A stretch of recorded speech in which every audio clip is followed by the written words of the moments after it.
During a typical day, he would have work to do physically, always being ready when the external mind called to come to lunch, join his editing team, or see a pilgrim. During the 1990s, those precious hours of inner work revolved around Shum, his language of meditation. He would rise at 2 or 3 in the morning to work on Shum before the day started, refining and organizing the vast Shum database and lexicon that he had developed through his inner explorations over the decades. Several monks were assigned various tasks to assist his efforts, but for Gurudeva it was all about describing the subtle world that was, he assured, more solid than this plane. He was, in a sense, like an explorer who daily visited a land no one else saw, returning again and again to describe and map that magical territory for others, excited to tell them that there was such a land and that they could also visit it one day. In later years, he explored the dimensions of the mind, describing 14 worlds containing the more exactly constructed of unearthly colors and forms and sounds. Here he described the intuitive realm, or fourth dimension. The fourth dimension, then, is the sub-superconscious faculty of man. It is a beautiful place to be, and you can be there all of the time by feeling the power of your spine. The minute you feel the radiant energy in the spine, you are disconnected from the third dimension and soar into the fourth. Artists are in the fourth dimension. Each time you designed or created anything, you were bringing the beauty of the within through your nerve system into manifestation. Didn't your whole nerve system feel good? That was the sub-superconscious fourth dimension of you. It finds expression in the creative intellect that wants to know for the good of the other fellow, that seeking to know. We say a person is open-minded, more willing to listen than to banter back his own ideas at you. He is conscious in the fourth dimension. He's a New Age person. When he says something, it's because he has something to say, and generally his perspective of looking at the world is quite different from the material attitudes of people around him. He is able to see all four sides of a subject at the same time, and to understand what people mean, even if their viewpoint differs from his own. He is inspirational. He has and enjoys happiness. He is creative, unique, and works out of the box. He is independent, relying on himself and the power of his spine. He is quick to help others, but slow to get entangled with their third-dimensional forces. He is highly motivated with well-defined purposes and goals. He expends his energy well, not wasting or draining the power that propels him onward and inward. He is enthused, charmed with life, charged with great desire to pursue the spiritual path.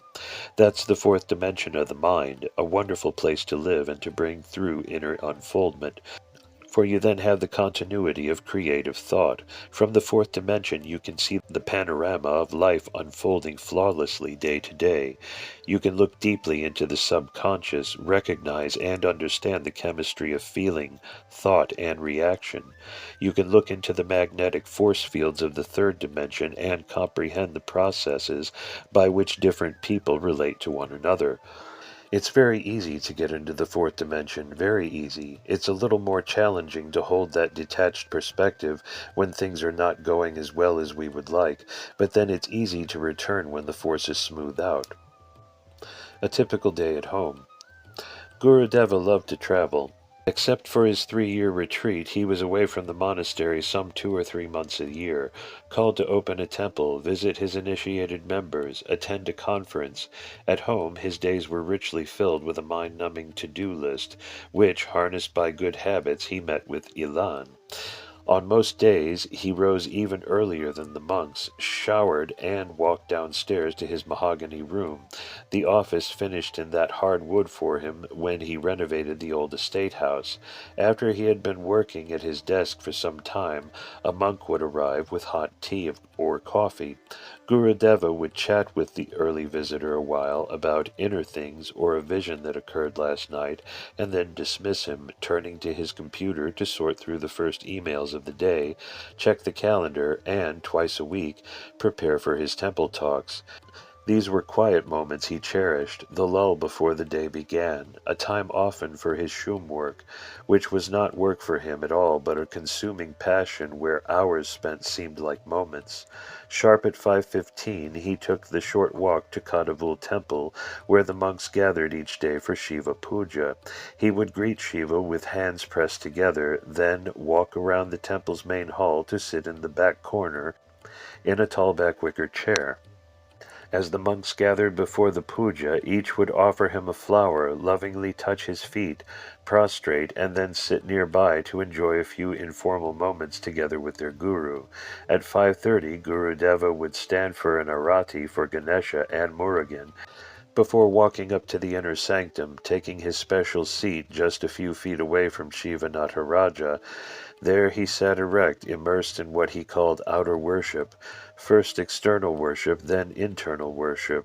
He smiled, noting that both are essential for an ego-negating immersion in true Shaiva Siddhanta, which sees God within man, and man living literally within the being of God as the world.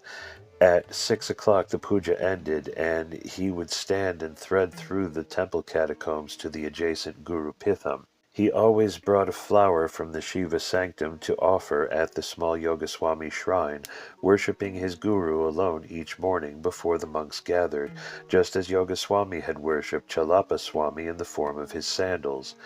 Taking his seat cross-legged on the traditionally designed Shimhasana, lion seat, he would sip a little coffee brought by one of the monks as the others arrived and took their yogic seat in 4 neat rows on the floor before him. Guru Deva chanted Om to set the day in motion. Then the monks chanted the Guru mantra together in Sanskrit and recited twice the cadenced affirmation he had created as the monks' mission statement, expressing their shared purpose and goals. An acharya led the preparation for meditation, a 15-minute quieting of the mind and systematic going within. When that reached a crescendo, Guru Deva led the final ascent in Shum, taking his monks to the top of the mountain. It may well have been the only such perfectly synchronized meditation on the planet, with all following the same inner trajectory, guided by the Guru and his Shum language. As some monks fought to fend off what was playfully called snormadi, the veterans among them dove into the light and the self. Guru Deva sat ramrod straight, so at ease with the discipline that challenged others, so poised and clearly in-tuned. His body itself was radiant in those sessions, a testament of divine transformation and a constant inspiration of the possibilities of Kundalini Yoga for all his monks, the only ones privileged to attend this daily deep-sea dive into the divine. After an hour, the meditation was concluded. Guru Deva usually spoke after the meditation. Sometimes he would say a few words about the day, preparing the troops for the morning to evening march, noting the arrival of guests or a project that would involve everyone. Sometimes he spoke of inner effort, of sadhana. About this time he began a long series of upadeshas directed toward the monks and their life. He called these talks his Matavasi Shastras. They ranged from 2 to 45 minutes long, and each was laser-focused on the ideals of a monastic, the do's and don'ts of living in his monastery. Here is one he dictated, which he called Obedience and the One Mind. At Kauai Adinam, everyone is obedient to their vows. So then, they are obedient to everyone else. We have one great intelligence here. We don't have a lot of people here. There is no individual person here. It's just one intelligence. A lot of people blending their minds together with a lot of other people makes a one big mind. That's why we can influence people through Hinduism today and our publications, because someone reading one of our publications tunes into this one big mind. We have up to 25 minds blended together, merged together, in obedience to their one inner self and cooperation with one another for the greater good. Now, if we had a situation here where everyone had their own preferences, I want to do this, and I don't want to do that, and I would rather be doing something else, but do I have to do this? Then we would have a lot of people here, people who would read our publications and say, well, that's really nice, what they're doing, the pretty pictures are nice. There would be no magnetism to tune into, but because we have isolated ourselves from the world and the family community, because we isolated ourselves by blending our minds together as a one group, we're not blending our minds with the family group, we're blending our minds with our own group. We have become like a big person, one big mind with a whole lot of bodies. So someone reading Dancing with Shiva, reading Hinduism Today, tunes into this one big intelligence and becomes a part of it for the short time they are reading what we have given from this great intelligence. That's all from the vow of obedience. He was bold in those moments, addressing issues that were typically not discussed aloud, certainly not in such a general setting. When they were all spoken, these talks stood as an amazing body of spiritual insight and principle, systematically articulated and carefully recorded for future generations. It was to be a final call to his soldiers of the within, those in the room and those who one day would be, his warning of the perils of weakness on the path, his praise of the powers of living a strong renunciate life, his instructions for how to live dynamically and harmoniously together. He would even scold monks mildly during these sessions, pointing out little things they should do better and praising small accomplishments that were to him signposts of progress on the path.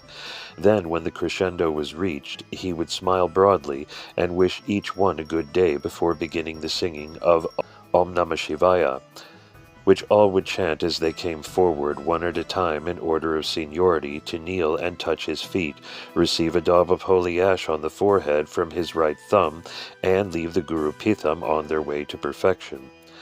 The first to arrive, Guru Deva was always the last to leave the meditation, often staying on for a few minutes to meditate a while longer or talk with a monk who had something on his mind to share. A short morning walk in the garden often followed, then breakfast served in his mahogany room, fruits and yogurt, or his favorite, mung beans and spicy coconut chutney, Jaffna style.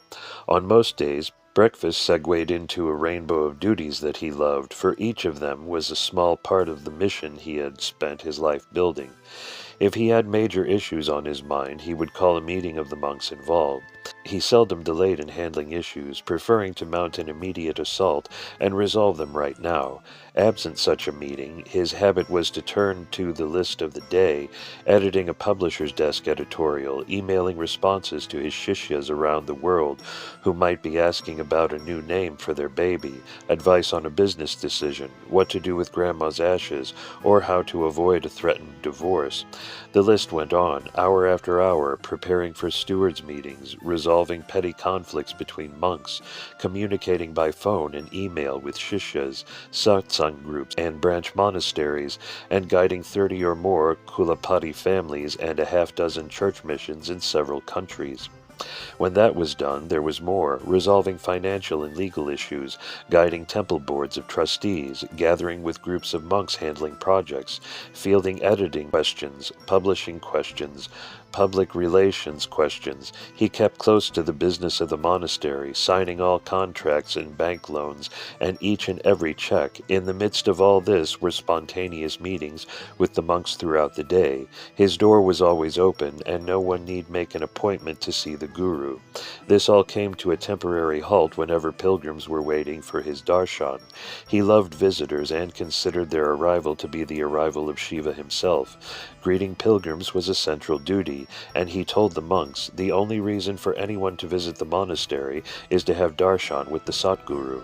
Informed of pilgrims' arrival, he would swiftly, without any sense of disturbance or interruption, walk the 50 feet to the Guru Pitham and sit with the family for as long as they needed him, giving advice, blessings, sometimes a gift of one of his books that was relevant to their path, or a shawl to bless two newlyweds or a couple celebrating their anniversary. That done, he might take to the garden paths for 5 minutes, striding off to the orchid mandapam and back, to stretch and enjoy the beauty of the monastery. More often than not, a monk would see him afoot and join the walk, eager for a few informal minutes of the Guru's time for some essential project question, or just to enjoy his darshan. Back to the mahogany room, Guru Deva surfed the next wave of issues, kulam planning. answering monks' philosophical and meditation questions, making plans for travel, resolving intransigent budget issues, including approving or not approving purchase order requests. Mid-morning, he would go to his quarters for a yoga break, a quiet time all his own. He often used this break to psychically check up on shishyas around the world. On one occasion, a monk came up with hot tea, but saw Gurudeva was lying on his couch. He quietly put the tea down and was starting to leave when Gurudeva said, "Don't go, I'm not sleeping. I'm practicing seeing the devotees in Kadavul temple by looking through the Mahashpatika Lingam."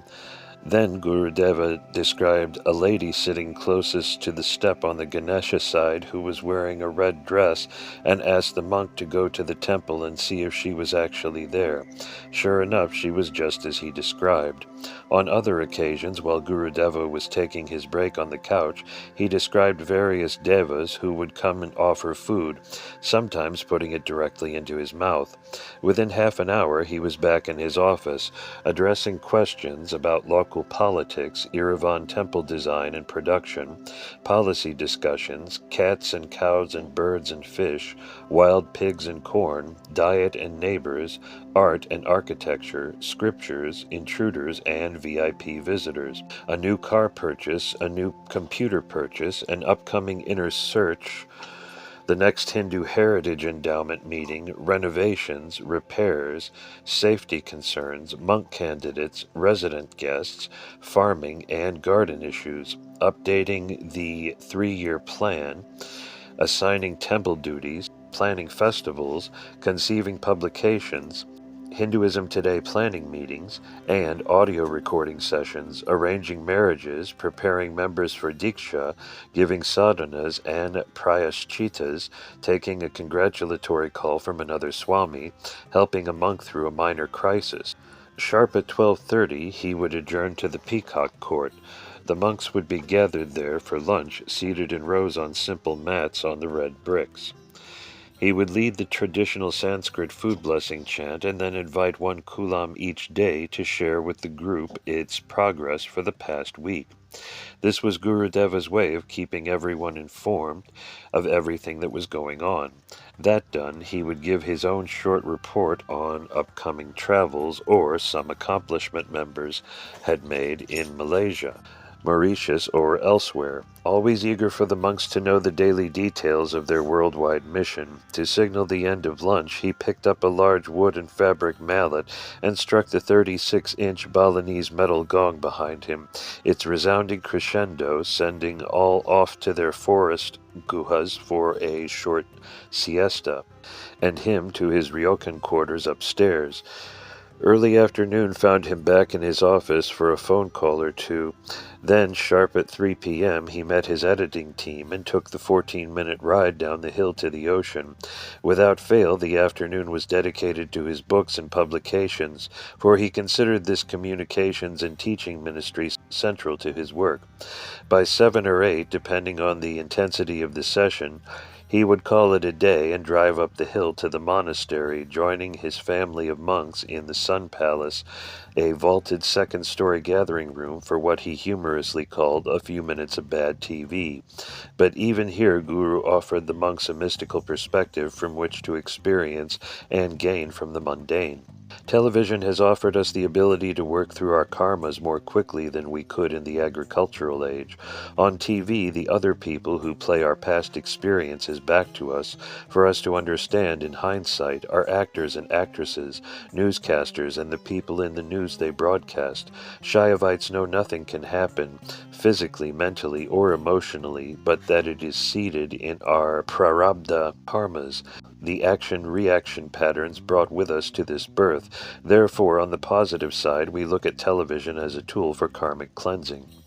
This informal end-of-the-day time with the monks was vital to him and rarely missed. The young ones would bring him some light dinner, dosai and sambar soup or salad. At 9 p.m. sharp, not 9:01, he would rise, open his arms wide, and embrace each one in turn. Then, with a big smile, say a sweet good night, and close the redwood door to his quarters with a flourish, disappear and retire, sleeping, as all his monks still do, on a simple futon on the floor, taking to the high seas. By early 1999, the 3-year self-imposed retreat on Kauai was nearing an end, and the monks, sensing Gurudeva's growing rock fever, stumbled on a plan to end the incarceration. They suggested a special, never-done-before inner search on a cruise ship to Alaska. Gurudeva delighted in the notion, sharing that ever since an earlier trip to the land of the midnight sun was forestalled by the great Alaska earthquake of 1964, he had wanted to go, and go he did. From June 18th to 25th, 1999, he, 4 monastics, and 38 pilgrims spent a week aboard the Holland America Line's MS Noordam, cruising the seas from Vancouver to Valdez. He had lived for 7 decades, so for each day of the cruise he met with the inner searchers in the starboard-facing Hudson room and shared 1 decade of his life, connecting his spiritual quest with theirs and bringing them deeper into Shaivite Hinduism. In Anchorage on June 25th, Gurudeva formally founded the state's first Hindu temple, a sanctuary to Ganesha. Gurudeva wanted temples of the Hindu diaspora to be accepted in the local communities, especially among the indigenous Inuit people, so he insisted that the blessings of the Alaskan native spiritual leaders and elders be obtained. The pipe carriers, as the chiefs there are called, joined the rites, honoring the Anchorage Hindu community with songs and chants. They shared the peace pipe with Gurudeva and gave him a sacred drum. Gurudeva similarly invited native Hawaiian priests to bless the Yerevan temple site at Kauai Adinam. Along the way, he began 3 years of bookstore visits, where he would speak with some 50 to 80 readers, answer questions, and sign books. Gurudeva loved the bookstore signings, not because he sold a lot of books, but because it gave an opportunity to meet new seekers. Anyone could come and interact with the author in an informal setting, and from this interaction some became devotees. This became a new note in his travel symphony, and everywhere he went the books were his gift, his message, his panacea for all the problems people brought before him. "That's a great question," he would grin, "and the answer you are looking for is here in this book." His guru Yoga Swami had scoffed, "It's not in books, you fool," but he didn't have these books. The cruise was a great success, connecting as it did his love of travel and inner search, the opening of new temples, and the chance to go backstage on the ship to meet with the evening's performers. A flashback to his own days in dance. Following his mariner's call, Gurudeva set sail again the following year. From March 25th to April 4th, 2000, 5 monks and 49 inner searchers sailed from Fort Lauderdale, Florida, south to St. Kitts, Martinique, Trinidad, St. Thomas, Dominica, and Half Moon Cay. The Caribbean had called him many times. Hindus there are far from the rest of the world, and Swamis seldom make the distant trek.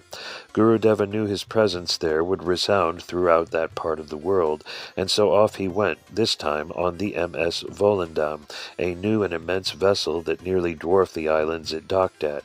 Reaching Trinidad and Tobago, the farthest islands, Gurudeva met with 4,500 Hindus, encouraging them, as no guru ever had, to meet the special challenges they faced.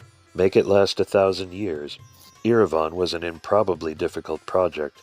It had such difficulties built into it, a global logistical nightmare, a budget that such a small group of renounced men would ever voluntarily undertake, a level of shastric expertise that would require much learning and guidance, and exacting rules of construction such as it must be entirely hand-carved, as to make it nearly unthinkable. Did Gurudeva put this on his order's shoulders, knowing this generation of monastics would have to be a team to accomplish it, that it would require them to sacrifice, to cooperate, to stretch and grow? Yet he would only see the initial parts of its earthly manifestation, such as the all-important foundation. Many were the long and involved discussions, beginning beginning with the geological differences between an ancient India and a young Hawaiian island. Some 70 million years have passed over India, eroded many meters of soil and exposing the bedrock. Everywhere you can see bare rock jutting out from the earth, humongous stones, entire hills and ranges of hills. India is seasoned and settled. It is upon this bedrock that Indian temples have been built for some 5,000 years, and it is because of that unmoving and unmovable foundation of rock that they still stand, unfazed by earthquake or flood, unintimidated by time.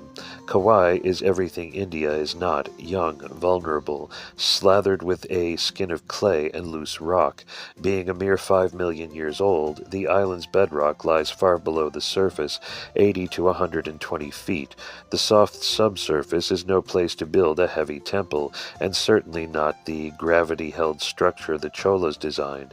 Granite, that crystal-rich, dense, and super-hard rock that builders love for its durability and strength, has a weakness. It has little tensile strength, so it cannot tolerate even the slightest bending and torquing without shattering. It is structurally brittle. Should a 12-foot-long roof beam be bent just 1/8 of an inch along its length, it would crack and fail, bringing down the roof. This zero tolerance for movement of the temple foundation was an early challenge. After abandoning the idea of installing enormously long pilings deep into the earth, engineers finally came up with a clever solution. They would build the foundation as a single monolithic concrete island, which they call a raft. This man-made rock would mimic the real bedrock back in India. If an earthquake or other force of nature should sink one end of the temple half an inch, the raft would move as a whole, keeping the same relationship among all the pillars and beams and averting disaster. This stone island literally floats on top of the clay soil below. To create the raft foundation, designs were evolved that echoed volcanic ash technologies of the Roman era and heralded a new interest in high-density fly ash concrete. The guru of that technology turned out to be a Shaivite Hindu engineer at the University of California at Berkeley, and it was this innovative soul, Dr. Kumar Mehta, who brought together the knowledge and the elements for what was in 1999 the largest fly ash pour in modern times, an event that would put Yerevan on the cover of Concrete Today magazine. Gurudeva took every opportunity to insist on the longevity of the temple. Even before construction had begun, he was already looking at the end game. It must last 1,000 years and more. Every detail, every plan, every decision consulted this touchstone. Perhaps it was his way of saying that his work and that of his order was destined to persist beyond a lifetime or two, a call to his monks to set their sights on a more-than-your-lifetime horizon. Inside the monastery, that one decree had a powerful impact, widening the scope of the monks' minds and plans, engaging them in a future that would be for others and not themselves. The 1,000-year rule would be applied to the endowments, to the publications, and more. In Gurudeva's trips to India, he had seen many majestic temples that had fallen into neglect, with too little funding to maintain them, staffed by an inadequate handful of underpaid priests. Determined that Yerevan never suffer that fate, Gurudeva established a permanent maintenance endowment, stipulating that half of every dollar donated to go into that endowment. In this way, he ensured that Yerevan Temple will continue to flourish into the far future. So central was this idea to his planning, he decreed that the temple could only be consecrated once the endowment reached $7.2 million, an amount equal to the estimated cost of the project. This endowment was designed to provide sufficient income that the monks will never again have to raise funds to care for the temple. On August 21, 1999, 24 years after his threefold vision of Lord Shiva, Gurudeva witnessed the pouring of his temple's foundation. In an all-day effort, a 40-man team poured a 2-foot-thick base of concrete. 1 week later, the second 2-foot layer was added. Visitors from the island joined Gurudeva to watch the thrilling sight as 20 trucks in 108 round trips placed the 56-foot by 117-foot by 4-foot deep high-density plinth for Yerevan Temple. Guru Deva stood at the far end of the foundation during those days, his arms outstretched ecstatically, smiling, the smile men have when they know they have done something amazing. In early November of that year, he emailed all the monks this inspiring message received from the Devas. Yerevan's foundation is coming alive. Light is vibrating through it. It is a remarkable sight to behold, something we never expected or anticipated. What is happening is yet to be known. Seemingly, it is of itself a being, beautiful to behold, to be approached with awe. Yet its only form is the form of itself, radiating light in billows and rays, as of many-colored rainbows. After curing, the foundation was carefully inspected, and Dr. Mehta's controversial technique was vindicated. For the first time in 2,000 years, a massive concrete slab had been placed without rebar, and there was not a single crack, not even a hairline fissure. Following the foundation pour, Guru Deva began a new pattern. After the monastery's weekly homa in Kadavul temple, he would have the monastic priest light a camphor flame from the homa fire, and all would join in a grand parade out to the Yerevan temple site. Gurudeva conducted a brief homa, started from that flame in the Yagasala just north of the Yerevan foundation. Then, using the kumbha that was blessed at the homa, Gurudeva would lead everyone in circumambulating the temple foundation 3 times, while sprinkling the kumbha water here and there, all the while visualizing Yerevan temple rising on the spot in the years to come. He was plying his mystic skills to nourish the budding temple as one might nurture a young plant. It was the next development in a routine he had followed for 4 years prior to the foundation pour. Periodically, after the early morning puja in Kadavul temple, he led the monks and members out to the Yerevan temple site and offered the arati to a tiny Ganesha embedded in the banyan tree behind where Dakshinamurti now stands, just north of the temple, then led a procession around the heart of Yerevan, the below-ground crypt that marked the future position of the Shiva Lingam. In these holy excursions, he was consciously transmitting the spiritual power of the long-established Kadavul temple to the future Yerevan, training his shishyas to manifest the temple that would one day stand there. Visualize, materialize, he loved to say to everyone. To him, it was as real in its inchoate state as it would one day be on the physical plane. In May of 2001, Gurudeva participated in the ceremonial placement of the first block of stone. Chief architect V. Ganapati Sthapati, who was flown from India to officiate, spoke to the large gathering after the rituals.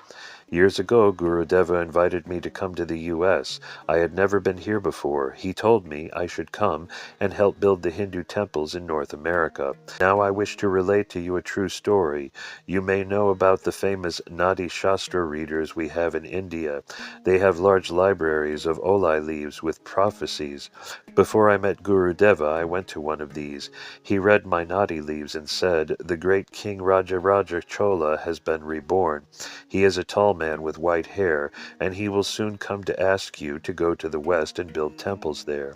And I tell you, it was only later that I met Gurudeva and realized that he was the reincarnation of Raja Chola. So this temple has special significance. It is one of only 3 sacred temples that face south. This means the temple has the power to grant liberation, moksha, recognition, local and global. In September of 1999, Gurudeva traveled to Mauritius, Malaysia, and Singapore, meeting members who had not seen him for 8 years. He met with national leaders, ministers, and VIPs, and on Ganesha Chaturthi opened the new Panchamukta Ganapati Mandapam, the centerpiece of his spiritual park that would grow to be the premier spiritual nexus of Mauritius. A year later, at the end of August, Gurudeva received the Youthant Peace Award from Sri Chinmoy in the Dag Hammarskjöld Auditorium at the United Nations headquarters. This honor had previously been bestowed on the Dalai Lama, Nelson Mandela, Mikhail Gorbachev, Pope John Paul II, and Mother Teresa. A few days later, Gurudeva and 3 monks traveling with him attended the Millennium World Peace Summit of religious and spiritual leaders held in the United Nations General Assembly Hall. At the nearby Waldorf Astoria Hotel, Guru Deva addressed the 1,200-strong spiritual assembly from all faiths, speaking on forgiveness and reconciliation, and offering a summary of his UN message. For world peace, first stop the war in the home. Upon his return to Kauai, 350 citizens and county and state officials gathered on October 18th to herald his accomplishments on the island and beyond. Mayor Marianne Kusaka and County Council Chairman Ron Kauai arranged a luncheon at the Terrace Restaurant at the Marriott Hotel. Island leaders and Hawaii Governor Cayetano's representative Roy Nishida spoke eloquently of Guru Deva's remarkable effect on their lives and on this island, the many ways he had influenced them. Ron Kauai gave an amazing talk on prejudice, confiding, "When I first met the monks, with their strange clothes and long beards, I didn't know who they were or why they were on the island, and furthermore I didn't want to know. Then, through the Vision Group, I came to know them, to see how Guru Deva works, how he brought us all to think of ourselves as Kauaians, and now, 4 years later, I can say he has changed my life, has become the most influential person in my adult life."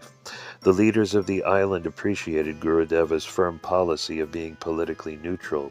His monks never vote, but support whomever is elected, and his instructions to his monks and family members to be good citizens, never asking for or expecting special favors from the government, always contributing and never taking.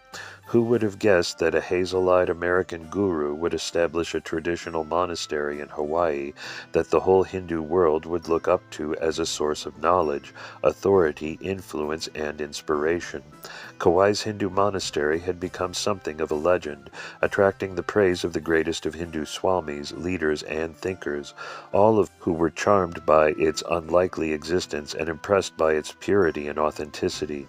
Guru Deva's monastery and order are held up as an example of how Hinduism might survive the traumas of the past. If the Sanatana Dharma could thrive in Hawaii, people thought, might it not also survive in India? There were apocryphal tales of his past life as Swami Vivekananda or Rajaraja Chola, and hints that Shiva himself had incarnated to save Shaivism. Guru Deva smiled to hear such accolades. Jayendra Puri Swami, head of Sri Kailash Ashrama Mahasamsthanamath, Bangalore, observed, "This birth of Shivaya Subramaniya Swami is a very rare birth. To learn and practice a religion that did not belong to your land, being an outsider and contributing so much to Hindu religion is amazing. He has been able to teach Hindus how to be a Hindu. My guru, Tiruchi Swami, a realized Jnani himself, has repeatedly said more than 100 times that Sri Shivaya Subramaniya Swami is an avatar of Lord Kartikaya, the commander-in-chief of the Divine Army. Tiruchi Swami said of Guru Deva's books, 'No one in India has been able to do such tremendous work.' Swami Paramananda Bharati, attached to Sringeri Pitham and famous for chanting Om in the Kremlin at the Moscow Global Forum, echoed, 'No one could equal Guru Deva in inspiring Hindus all over the world. He was a Shiva Bhakta to the core, but without a trace of fanaticism. His vision of Hinduism was total, his approach rational, and his love universal, pure, soothing, and irresistible. I have never seen a person who is so integral.' Swami Buaji Maharaj of New York declared, 'The sublime substance of Shaiva Siddhanta has succinctly spread all over the world by this saint. How is this possible for somebody who was born and brought up in a totally different culture? It could not be anything other than an unbreakable bond from the previous birth. Purva Janma Bandham.' The spiritual awareness brought about by him among the Hindus of Western countries is just amazing. Guru Deva's unique method of explaining the most complex principles in the simplest way was astounding. The most complicated philosophies appeared as the simplest and easiest messages in his hands, but with the same power and essence. Painful karma. On December 5, 2000, Guru Deva and 3 of his senior monks hiked to the top of a nearby hill to see the new lands the monastery had acquired across the river. The hill was steep, and on the way down Guru Deva slipped. Though he did not fall, the force of the movement badly injured his lower back. He was in severe pain, and asked to stay at Halimakai, the monastery's beachside retreat in Kappa. For the next 4 months, He stayed there 150 feet from the ocean and 5 miles from the monastery, preferring to heal away from his normal onslaught of duties and closer to the doctors and therapists who would attend him.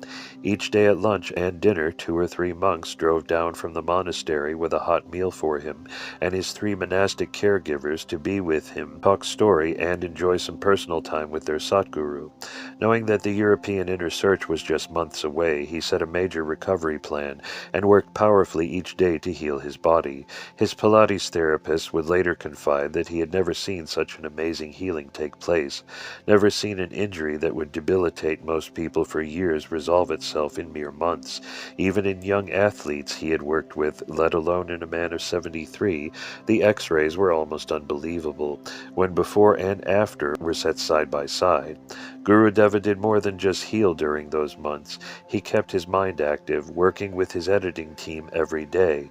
The goal he set was to complete Living with Shiva, the third and final book of his Master Course trilogy, before the Inner Search departed in August. Not a small paperback, but another 1,000-page masterwork. His willpower was astonishing during those months. As he pushed his body and his mind, the goals toppled before him. The book going to press in July, and his body ready to travel the world by August, sailing the seas of Northern Europe. Inner Search Europe followed on August 10th through 22nd, 2001, with 72 inner searchers sailing through Northern Europe on a yet more massive ship, the 780-foot, 2,000-passenger MS Amsterdam, then the largest and newest in the fleet. Before the cruise, Gurudeva visited London and Germany, connecting with the Tamil communities there. Groups of seekers were waiting at each port to greet the Guru from afar. In Helsinki, St. Petersburg, and Warnemund. In Oslo and Stockholm, small Tamil communities brought Gurudeva to their temples to give talks. Gurudeva brought Russian followers aboard the ship and conducted a Namakarana Samskara for one in the Neptune Lounge. The international group of Hindus and Arda Hindu seekers who gathered for this journey stood out on the ship, all those elegant saris and veshtis moving toward the meditation hall while everyone else was there to eat and gamble, swim and shop, and sit for hours on the sunny deck. Gurudeva was the center of attention, especially at night. He loved to enter the 5-star dining room, walking down a 2-story staircase followed by his entourage of monks. Each night, as this little drama unfolded, the noisy background sounds of the diners would turn silent in an almost startling way as 1,000 passengers stopped eating to watch the elegant saffron-clad guru descend into their midst, nudging each other as if to say, "Look, who is that man?" After he settled, a percussion of clatter would break the silence as, all at once, knives and forks went back to work on expensive china. One day he was challenged. "Why do you go on these 5-star cruises?" He quietly retorted, "Because they don't have 6-star cruises yet." After the cruise ended in Copenhagen, Gurudeva and his monastic staff flew in a prop plane to Denmark's far north, where he laid the foundation stone for an Amen temple in Brande and joined the Hindus of Herning for a festive ceremony in their remote Ganesha temple. It was a challenging journey for Gurudeva due to his debilitating back injury and the illness he did not know he had. Still, he strode through nation after nation, never complaining, always cheerful and ready for the next experience. No one knew, not even he, that he had just a few months to live. In his daily classes in the Hudson Room, Gurudeva covered a stunning array of subjects, including gratitude, seeing God everywhere, the yamas and niyamas, sadhana, family togetherness, the spirit of the Guru, the Nandanatha Sutras, zero tolerance for disharmony, growing old, the need for religion, the power of penance, and standing strong for Hinduism. He loved the question and answer times and patiently fielded everyone's queries and concerns. In his cabin, he kept close to the monks and kept the monks close, coordinating details of the day, adventures on land, changes in the plans, waiting without saying a word for a monk to offer to rub his weary feet. Life's most exalted moment.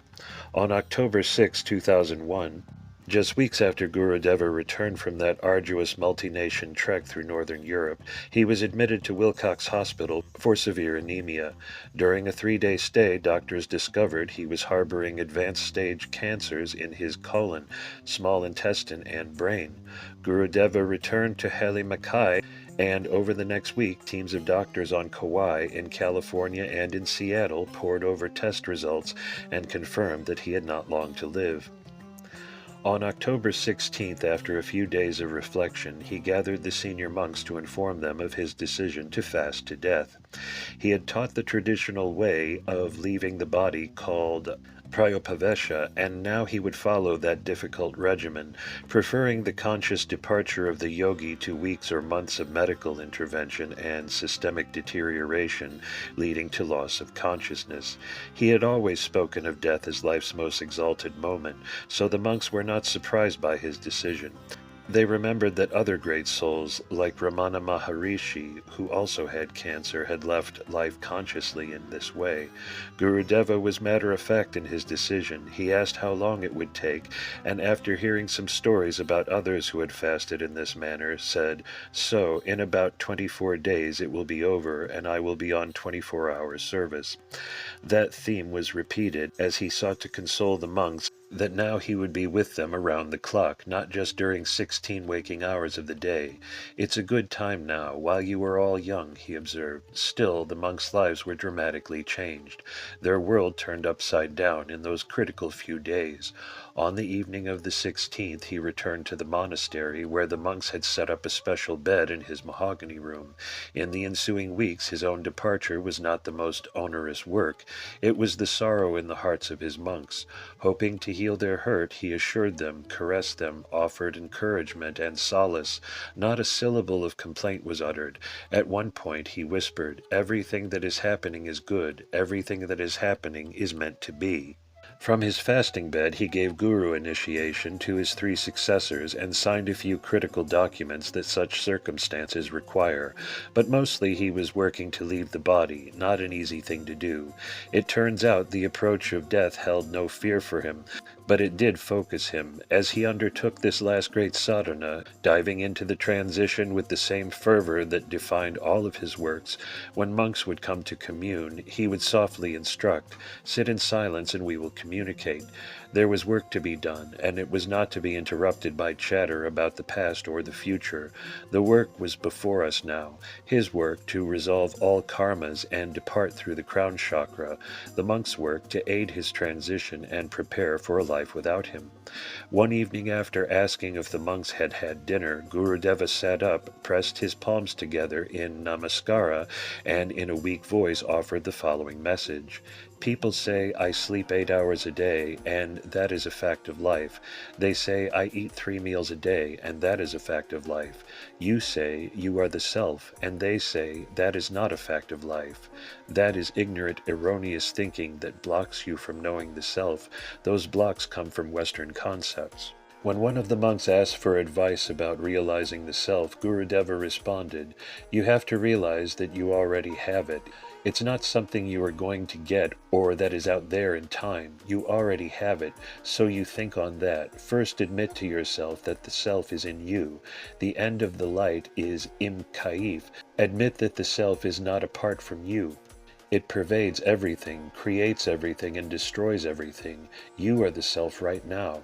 Get that strong in your mind and write down and burn up everything that is opposite to that. Then you will be the self all the time. First, accept the fact that you are the self already.